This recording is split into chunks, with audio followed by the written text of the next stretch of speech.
the sun is coming in. So today I wanted to share a video with you. This is a video I've never done before. I'm going to take you along for the experience, for the adventure, to see if I have great success or not.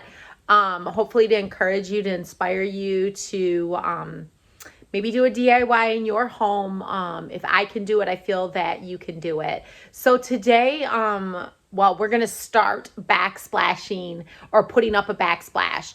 I'm going to try to do it the easiest way possible. I've done tons of research. I'm a little nervous because I'm afraid I'm going to screw it up and put all the time, money, and investment in it, and it's not going to be a huge success. So I'm going to take you along with me. I'm going to show you what the successes and the failures, and maybe encourage you to do an update in your kitchen. So if you've been following me for a while, you know that I've had this like bright red wall here, right where I cook and prepare all of my delicious meals. My kitchen used to be red and we did paint it, but I've always wanted a backsplash. We remodeled our kitchen, I would say probably about 18 years ago, and I just want to update it and freshen it up. So we painted it, and I still wasn't 100% in love with it. We've updated our appliances through the years because we had the original appliances that came with the home and whatnot. So I removed the microwave because we no longer use a microwave in the home. It's just not serving its purpose.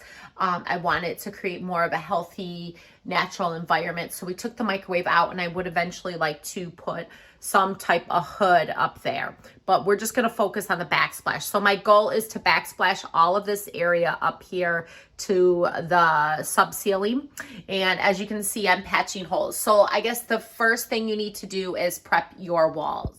So as you can see here, as I'm starting to prep the walls, I'm removing all the outlet plates and removing the outlets from the wall because I want to tile up to the box.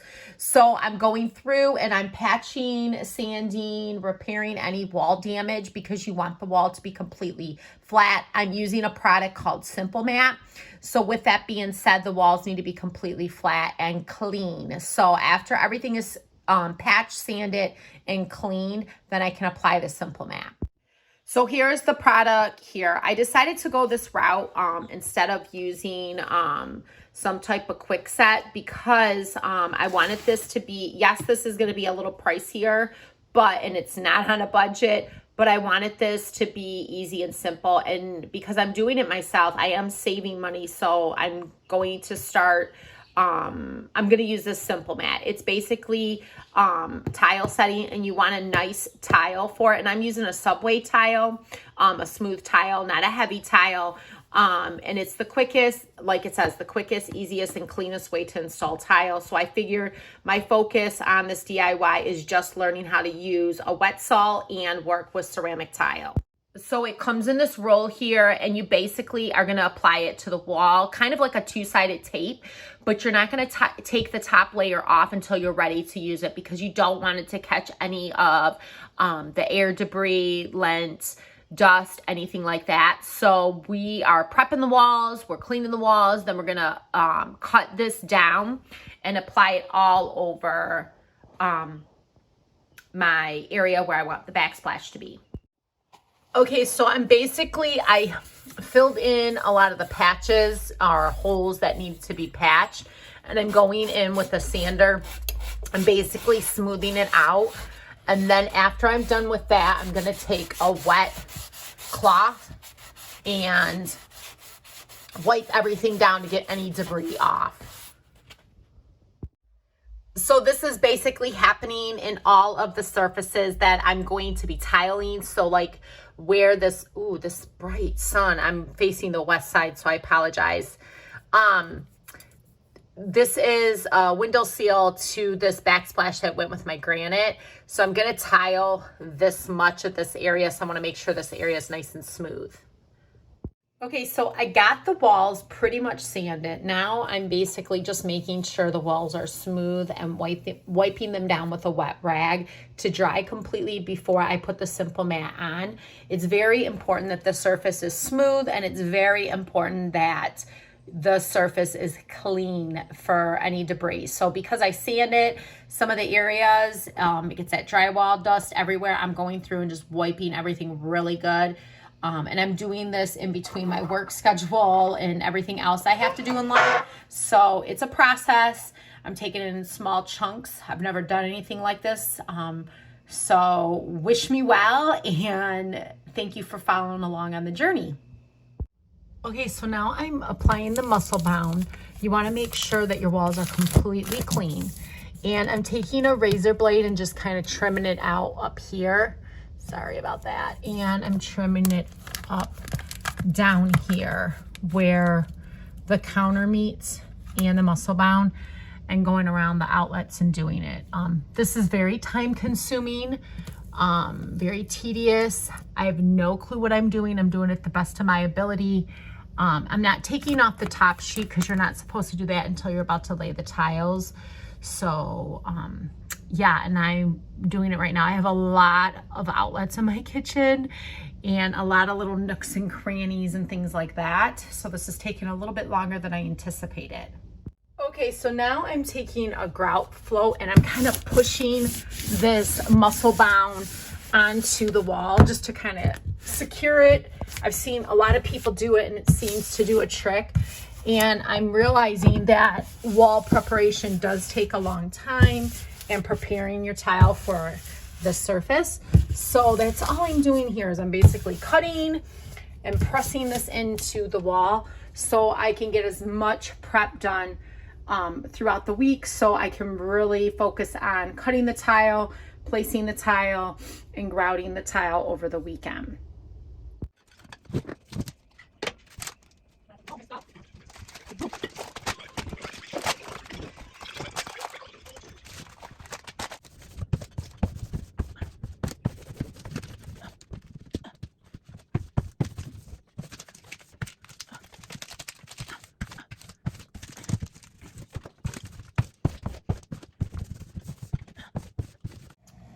Okay, so I wanted to fill you in what I'm doing right now. I'm basically laying the tile on this Simple mat, which is awful. I do not recommend it. I feel if it's a new construction home, it probably will work well. However, the product did say, and it was advertised, that it works on surfaces that are smooth and clean, but it just is not working. I don't know if it's the paint. I don't know. But some of the tiles weren't adhering, and this is just a basic sub tile that I had to like heat up with the blow dryer to get it to adhere. And then if you don't have time and you're doing bits like me, an hour here, an hour there, it's not a good product because you have to grout within like 12 hours after laying it. So I don't know if there's other products out there that work amazing, but this is not recommended. But anyways, it's my first tile job, and you live and you learn. So excuse me. I'm basically cutting and placing the tile around all the outlets, and I'm gonna have my father-in-law come and bring out the outlets. For example, right here, bring the outlet boxes up so it lays on top of the tile. That's actually an old foam jack that I'm just gonna cover with a completely different cover. We used to have a landline and now we don't. So I want that to be accessible. Like, see right here, this was a couple of questionable pieces that I was afraid. So I heated the tile, heated the Simple mat, and then I put like a little bit of tape there to keep it there so I can keep moving along. So that is what's happening right now.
Okay, so with a lot of grace and patience and learning, have pretty much finished the backsplash. Now I want to do the finishing work. So my finishing work is basically caulking between the granite backsplash and the white subway tile, and then caulking at the top of this part of the backsplash and around where all the trim meets. Eventually we're gonna paint this, so if you want to follow along when I'm doing the painting journey, I have some drywall repair and things like that. Let me know in the comments below. But that's what we're gonna do now, is we're basically gonna caulk. I'm not a professional caulker. I don't think it's hard. I watched a lot of videos on that, thank God. So I'm going to see if I can do this as easy and clean as possible. And then as you can see, there's like light switches and things like that that need to be put up. So yeah, let's go and do all that.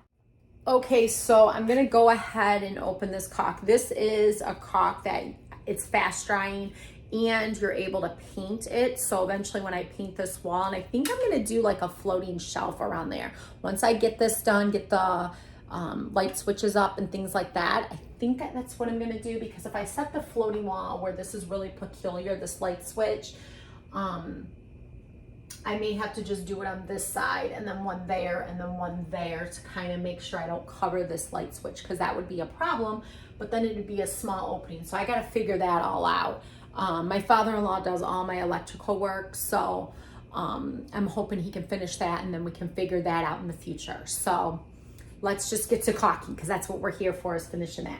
So on your caulk gun, there's a little opening here. We're gonna open it. We're going to pry it because there's 2 holes we gotta puncture and drop it in here, and we're ready to go. So let me get to this tip. And I usually do a large tip with this, but I don't want to this time. I want to do a smaller tip so I can keep it. Yeah, that's perfect. And then I'm gonna go ahead and puncture it with this little puncturing thing that comes with your caulk gun. And do this a couple of times to get in there. So that's ready to go. And then I'm going to put it in here. This plunger is going to push it through. And then I have my gun there, and then I'm gonna clean this and we're ready to go. And you're gonna need a package of baby wipes and a wet cloth and your hands.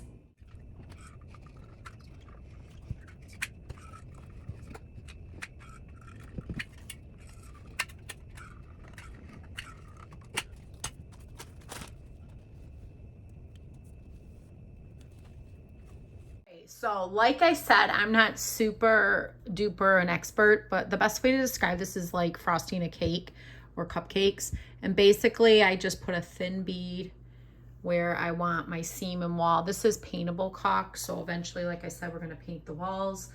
But if you want a silicone, that's a little harder to work with because it's kind of sticky, but those are for like the sink area. Anywhere that I was gonna anticipate water, I'm gonna put there, but this is just going to be painted eventually.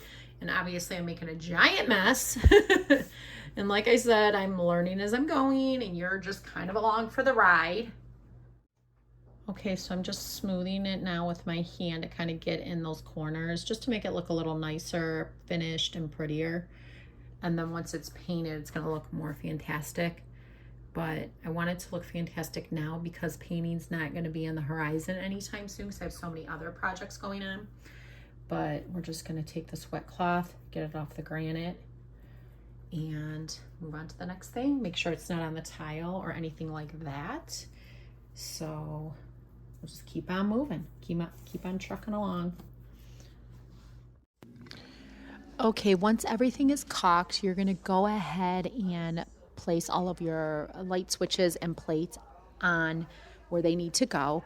I did have some help from my father-in-law. This is obviously not perfect. This is not a professional subway tile job, but I thought it was a great way to save a little bit of money and to challenge myself. Was it difficult? Yes, this took me a lot longer than I anticipated. It was messy, but it was very rewarding to see the end result. I think it really brightens up the space. It's more functional and beautiful. And I hope it inspires you to be able to create a space that is inviting and beautiful, where you're able to prepare delicious foods and on a budget.